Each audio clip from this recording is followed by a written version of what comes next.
Hi viewers, welcome to మనం TV. నేను మీ doctor Srinath. ఎప్పట్లాగే మరిన్ని హోమ్ రెమెడీస్తో మనం మాట్లాడుకుందాం.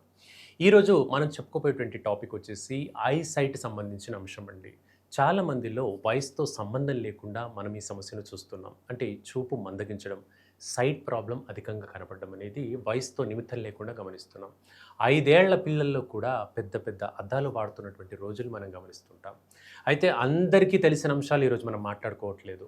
అందరికీ తెలిసిన అంశాలు ఏంటో అనేది మీకు తెలుసు, నాకు తెలుసు. ఎగ్జాంపుల్, విటమిన్ ఏ లోపం వల్ల, ఆకుకూరలు సరిగ్గా తినకపోవడం వల్ల, క్యారెట్స్ సరిగ్గా తినకపోవడం వల్ల అనేటువంటి అంశాలు యాజ్ ఎ పేరెంట్‌గా మీకందరికీ తెలుసు.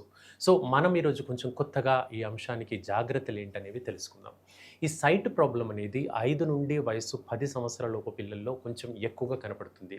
గత 10 ఏళ్ల క్రితంతో మనం పోల్చుకుంటే ఈ రోజున ప్రతి 10 మంది పిల్లల్లో 2 నుంచి 5గురికి అంటే 20 నుండి 40, 50% వరకు సైట్ ప్రాబ్లమ్ అనేది కనిపిస్తుంది.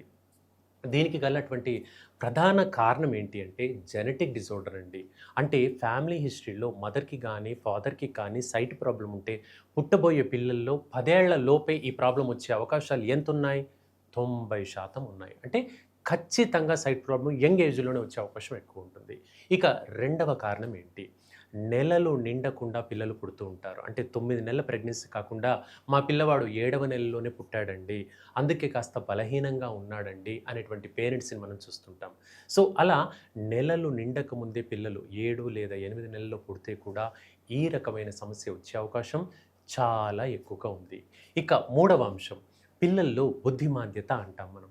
దీన్ని మెడికల్‌గా ఆటిజం అనేటువంటి లక్షణంగా చెప్పుకుంటాం. అలాగే కొందరు పిల్లలు హైపర్ యాక్టివ్‌గా ఉంటారు. ఏడీహెచ్‌డీ అంటారు. అంటే ఒక్కచోట కుదురుగా ఈ పిల్లలు కూర్చోరు.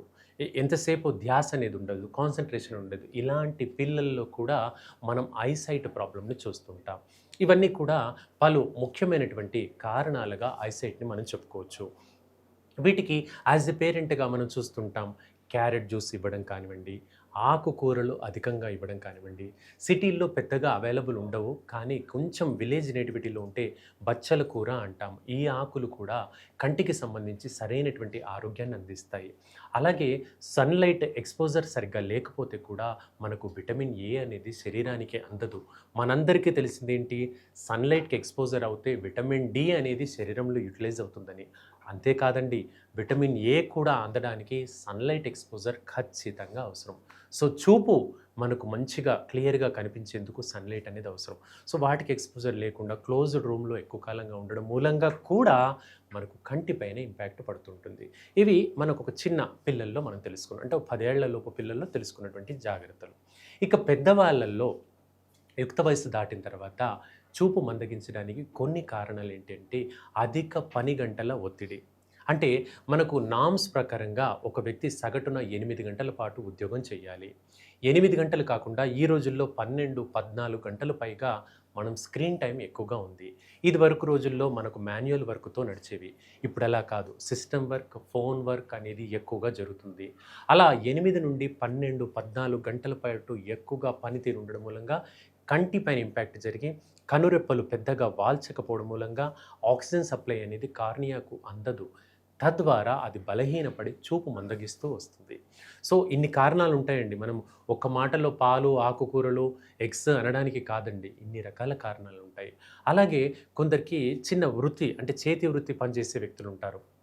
ఉదాహరణకు స్టిచ్చింగ్ పని చేయడం కానివ్వండి, టైపింగ్ పని కానివ్వండి, వీళ్ళల్లో కంటిపైన అధికంగా ప్రెషర్ పడుతుంది. దీనివల్ల కంటిపైన పొర ఏర్పడుతూ వస్తుంది. అంటే 25, 30 ఏళ్లలోపే పొర వస్తుంది. మనకు తెలిసిన క్యాటరాక్ట్ ఏంటి?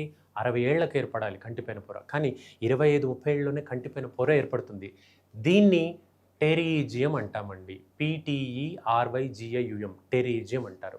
ఈ పొర ఏర్పడడానికి వయసుతో నిమిత్తం లేదు.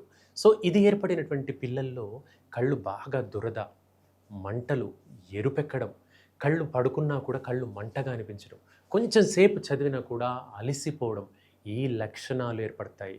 దీనివల్ల కూడా ఐసైట్ ప్రాబ్లమ్ అనేది ఏర్పడుతుంది. సో, ఇన్ని రకాల రుగ్మతలకి ఈ ప్రాబ్లమ్ ఏర్పడుతుంది. ఇక దీనికి మంచి ఒక హోమ్ రెమెడీ మనం తెలుసుకోవచ్చండి. మనకు ఈ ఈ లక్షణాలన్నీ మనం తెలుసుకున్న విటమిన్ ఏ ఇవన్నీ జాగ్రత్తలు అందరూ చేసేటువంటివే. దీనికి యూఫరేషియా అనేటువంటి మొక్కుంటుంది. అంటే ఒకవేళ మీకు ఏదైనా దగ్గరలో అందుబాటులో ఏదైనా లైక్ మెడికల్ షాప్స్ అలా ఉంటే యూఫరేషియా హోమ్ రెమెడీ అనేది ఉంటుంది. లేదంటే హోమియోపతి షాప్స్ ఏవైనా దగ్గరలో ఉంటే కూడా ఐ డ్రాప్స్ దొరుకుతాయి. యూఫరేషియా ఐ డ్రాప్స్ అని దొరుకుతాయి. ఈ చుక్కల మందు ఐ డ్రాప్స్ అంటాం. ఇది కన్ను గుడ్డు పైన కాకుండా ఈ గుంటలో వేసుకోవాలండి. అలా ఒక 15 రోజుల నుంచి ఒక 3 నెలల వ్యవధి వరకు వాడినట్లయితే మనకు సైట్ ప్రాబ్లం అనేది మెరుగవుతుంది. అలాగే ఇప్పుడు మనం చెప్పుకున్నాం కంటిపైన ఏర్పడే పొర కూడా తగ్గుతుంది. దీనివల్ల లాభం ఏంటి? సర్జరీ అనేది అక్కర్లేదు. మనం ఆ సర్జరీ అనేది ఓవర్‌కమ్ అయ్యి సెల్ఫ్‌గా మనం ఈ సమస్యను క్యూర్ చేసుకునేటువంటి అవకాశం చాలా ఎక్కువగా ఉంటుంది. సో వ్యూవర్స్ వింటున్నారు కదా! ఇలాంటి మరిన్ని వీడియోస్ కోసం మనం టీవీని సబ్స్క్రైబ్ చేయండి. Keep watching. Thank you.